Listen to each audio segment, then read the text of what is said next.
Hello, everybody, and welcome back to the Pittsburgh Steelers podcast. I am your host, Ethan McClelland, and it is not a happy day. If you do not know, the Steelers just lost 24-20 to the New York Jets, and this was a game I really was hoping would be a step in the right direction. It was against a not good Jets team, and it just was not good. There was a lot that went wrong, and it's very disappointing how it went down. And we'll go over how it went down. The biggest headline coming out of this game was that Kenny Pickett came in for the second half. Overall, he looked good, but I'll break down what he did. He looked all right. There were some not so nice plays, but we'll talk about those when we get there. So, Steelers opened off with a punt, some short passes. Got him for a first down, a couple of runs by Najee. Not a crazy offensive game. Steelers held him 3-and-out. I was happy because we were getting somewhere. Next play, Mitch Trubisky threw a pick. Good start. From that pick, the Jets driving ended up getting a field goal, putting it 3-0 Jets. Sorry about that. That was my cat. We'll see. He might cause some trouble today. He hasn't caused much trouble before today, but we'll see how it goes. Following that, Steelers had a nice 3-and-out. Good times. Then the Jets drive and score a touchdown on a whopping 4 plays, apparently. It was a run by Breece Hall. ESPN is no longer available on your TV lineup. Don't miss out on college football, Monday Night Football, MLB, sports bets, and more. Go to keepmyespn.com for more information. Following that, it was a pass to Elijah Moore. Michael Carter for 3 yards. Breece Hall for 9 yards. Breece Hall for 2 yards. And a pass to Braxton Berrios for 2 yards. It was a trick. This was the trick play. It was a pass. Braxton Berrios threw it to Zach Wilson. 10-0 Jets. Following that, Najee Harris ran for 3 yards. Najee Harris ran for 4 yards. Mitch Trubisky for a deep bomb. Jaylen Warren for 3 yards. Jaylen Warren for 14 yards. Najee Harris for 13 yards. Najee Harris for 2 yards. Mitch Trubisky incomplete pass. Mitch Trubisky sacked. And then it was a field goal. 51-yarder is good. This is when I started watching. So I saw a lot of the highlights for the previous plays, but this is where I started watching. We'll get into my rant at the end of what's happening. 3-and-out by the Jets. A first down and then a 3-and-out by the Steelers. Forced by the Jets. Jets with a first down and then a 3-and-out. Very exciting game so far, I know. Basically a 3-and-out for negative 15 yards. Super good start. There was a pick thrown by Zach Wilson. I was able to see this. So they were driving, and the ball was basically was thrown over top of the receiver, and Cam Sutton just made a fantastic play. He was covering. So there was a route towards the Zach Wilson's left sideline. Cam Sutton was covering that. As Cam Sutton was watching the quarterback, Cam Sutton goes up, follows the route, is just right over top of the wide receiver. So when Zach Wilson overthrew it, it was caught by, it just went right into Cam Sutton's hands, making it so that Steelers had a chance to score, basically. It was a pass to Pat Freiermuth, there was a timeout, and then it was an incomplete pass to C.J. Mosley. Not to C.J. Mosley, forced incomplete by C.J. Mosley. Then we went for the Hail Mary from the 44. Deep pass was intercepted. Fortunately for the Steelers, it was a 15-yard penalty at the end. So Chris Boswell made a record-breaking 59-yard field goal at Heinz Field. Longest field goal ever at Heinz Field. Not Heinz Field, Acrisure Stadium, but in Heinz Field, in Pittsburgh. Longest field goal ever made in Pittsburgh. To start the second half, Steelers forced a 3-and-out. Then we bring in Kenny Pickett. It was a run by Najee. Kenny Pickett with a run. Deontay Johnson for a run. Then Kenny Pickett threw it deep and it was tipped, intercepted.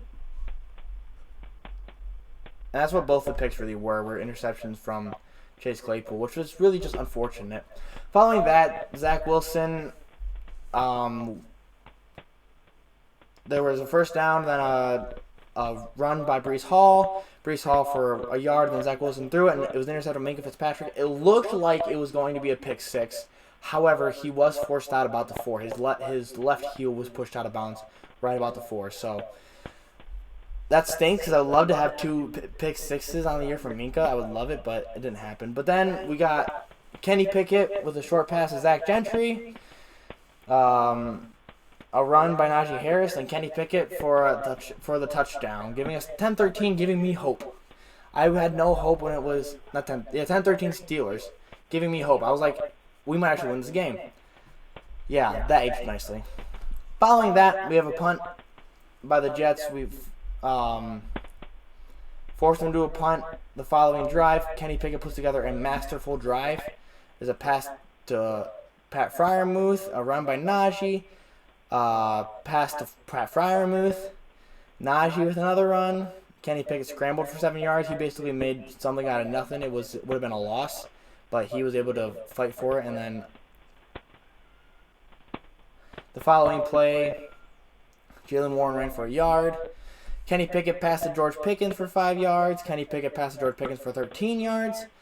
Kenny Pickett incomplete to George Pickens. It was an ineligible receiver downfield, so it's a 5-yard penalty.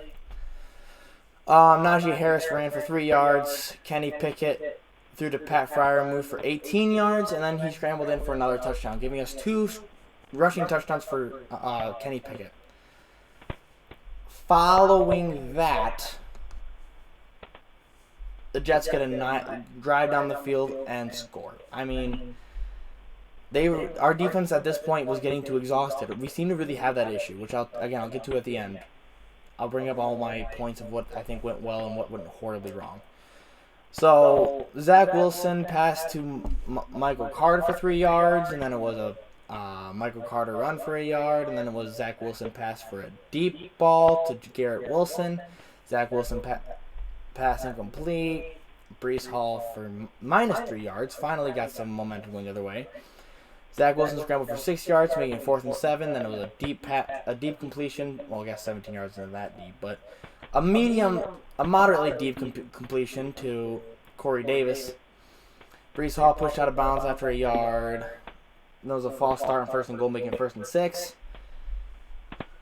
There was a penalty on the Jets, making it 1st and 11. 1st and goal from the 11. Then Zach Wilson incomplete pass. Well, it was a short pass. He was completed to the 5 for 6 yards. And then Corey Davis caught a pass for the touchdown, making it 17-20. Then the offense gets going again. Kenny Pickett passed to Deontay Johnson for 5 yards. Kenny Pickett passed to Deontay Johnson for 6 yards. Kenny Pickett scrambled for 3 yards. Could have been a penalty by Quinn Williams, but I don't hate the no call. It was one of those. It was close. It was one of those that was really close, and I wasn't surprised that they didn't call it. Following that, it was Najee up the middle for 4 yards. Kenny Pickett deep to George Pickens. We're in field goal range. I was like, okay, if we at least get a field goal, we'll make it a one-score game, and then at worst, if they score and get the touchdown, all we do is get a field goal. However, Kenny Pickett fumbled it, and we recovered it. And then Kenny Pickett tried to throw it to Pat Freiermuth. It bounced off his hands, and it was intercepted by the defense. After that, there was like 4 minutes left on the clock. Zach Wilson just put together the perfect drive. Zach Wilson passed to Corey Davis for 15. Breece Hall for -2. Zach Wilson for 6. Zach Wilson complete to Conklin for 8. Zach Wilson passed to Garrett Wilson for 5. Zach Wilson short left to Michael Carter for 11. Zach Wilson to Corey Davis for 17. Michael Carter for 5. Michael Carter for 1. Breece Hall for 7. And then the 2-yard run. I'm going to talk about this. 2-yard run by Breece Hall. Okay, so we'll start with this play. How do you review a play for 30 seconds to rule where you're going to spot the ball and then rule it a touchdown? You didn't rule it a touchdown. Okay, so you're saying that the ball crossed the plane before the fumble happened? Fine. But still, it kills me that they don't make the call the first time. Don't spend a half an hour reviewing it and then decide, oh, okay, it was a fumble. The fumble happened after the touchdown. Like, make your decision before it happens. It kills me.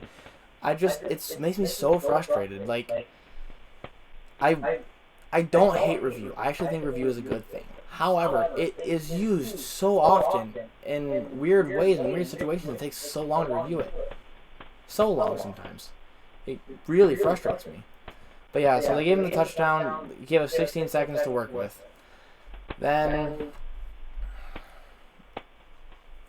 deep pass to George Pickens was caught. He got caught in the middle of the field, so they had to use their last time out. Kenny Pickett threw for the Hail Mary because he had to get a touchdown to win it. There's 8 seconds left, so your best case scenario would be a quick out and then a Hail Mary. So either way, it's a Hail Mary. Just you're not likely to get it. And then so that leaves us to the final, which was 24-20 Jets. Okay, now to break down what happened. So overall, the biggest issue I had with this game was that Kenny Pickett was fine. Kenny Pickett was not the issue. The receivers did not grab the ball when they needed to. No, Kenny Pickett didn't make the perfect throws. If they were right where they needed to be, it would have been better. But tips happen. People argue about whether or not you can even blame quarterbacks when tipped balls get intercepted. Like that shouldn't be stat held against quarterbacks. People have argued that all the time. So when people are going to say, "Oh, Kenny Pickett ruined the game. Kenny Pickett shouldn't be playing. Oh, all this other stuff." No, Kenny Pickett wasn't the issue of this game. The issue of this game was the fact that our defense couldn't stop the Jets' offense in these last 2 drives, in those last 2 touchdown drives. Yes, Kenny Pickett threw a pick in between. However, that happens. Your defense has to be able to stop 10 plays 65 yards and 11 plays 81 yards. Like, you have to figure out how to stop that. You can't be letting these young receivers who don't have that much experience get wide open. You just can't. Like, I will sit here and complain about all day. You hold them to 10 points in the first 3 quarters, and you allow 14 in the final quarter. How do you do that? You gave up 1 touchdown the entire rest of the game. Yet in the last 2 drives, when you need to just hold them to 3 points on one of those 2 drives, you allow 2 touchdowns. Just how do you pull that off? Kenny Pickett, and the other thing with Kenny Pickett, he scored more points than the Steelers have in the last 4 quarters and a half. He scored 1 less touchdown than Mitch Trubisky had in 3.5 games. So, I am fully cool with riding him the rest of the year. I don't care if I have a friend, he thinks that they shouldn't be running with Kenny Pickett at all. I hold a different opinion, but I understand where he's coming from. If I can get him on the podcast, I'll have him argue his position. But it kills me that our defense is so bad without TJ Watt. Like, I don't know if we need to figure out what other playmakers we need and who we need to draft, because this year's toast. Like, if we can't beat the freaking Jets, we're not going to beat any decent team. I know I made a claim about, we might beat the Bills. No, I'm over it. This team sucks this year. I don't know if it's a scheme. I don't know if it's the team. I don't know what is wrong with this year. If TJ gets back and we start winning games again, I will reassess what I think is going to happen. But we're 0-2 at home. We are 1-1 on the road and 0-2 at home. Like, we need to do something different. We can't keep this up. We are going to be we're not going to win games if we keep playing like this. Our defense needs to be able to make stops and figure out how to. People other than Minkah Fitzpatrick need to be able to stop drives. Yes, I understand Cam Sutton had that pick, but otherwise, like, these last 2 drives, you need to do something about. You can't just let them drive all the way down the field, basically at will. You just can't. You're not going to win games that way. And yes, the offense needs to be better too, but I think Kenny Pickett, aside from those 2 picks, we're not counting the interception on the Hail Mary because it doesn't make any freaking difference. wasn't like he made a read; he just launched it. But other than that, it's just the defense would kill me today. Would kill us today. You can't be allowing that to happen. You have to figure out how to stop Zach Wilson and the Jets offense. It's not a good team. So until we can do that, I don't have much faith in this team. It might be, I could see us going 5 wins like max this year at this point. 5-12. Like, I was on the train of, what's his name? Mike Tomlin. I was blanking. With Mike Tomlin, we can't lose that many games. No, we'll lose. We can. I don't know what to think at this point. I'm very, very frustrated with this team. Figure it out, team. I don't know what you're going to have to do. We got to figure it out. Anyway, I'm going to log out so I can edit this, and I'll see how I'll upload it, and I'll see you next time. I think I'm going to have a Steelers podcast episode sometime this week. We'll see how it goes. But yeah, so that's about it. Tell me what you thought of the game, and I'll see you next time.